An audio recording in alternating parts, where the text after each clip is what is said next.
and they're being put up in hotels. Are you heartened by what happened in Epping to the Bell Hotel? And I believe Kemi Badenoch is saying, gather yourselves and try it elsewhere, challenge other hotels that are holding migrants.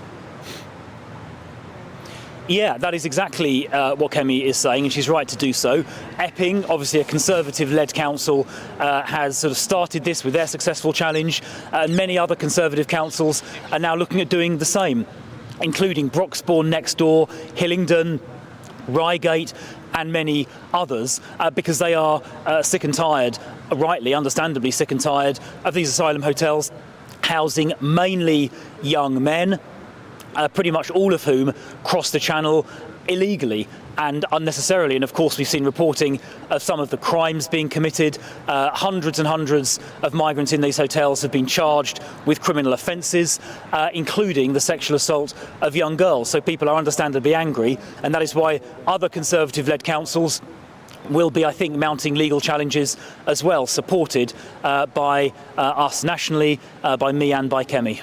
But briefly, Mr Philp, because we are out of time with you, do you need to be careful for what you wish for and what these councils across the country are wishing for? Because if asylum seekers are moved out of hotels, but then moved into houses of multiple occupancy or moved into social housing, homes that British people need, I mean, that's not the right answer either, is it?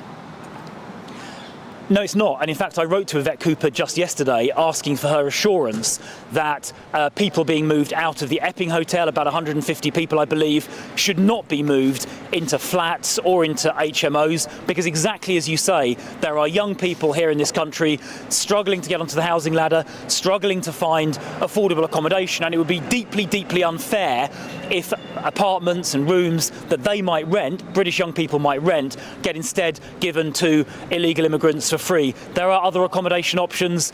We had a barge in the past.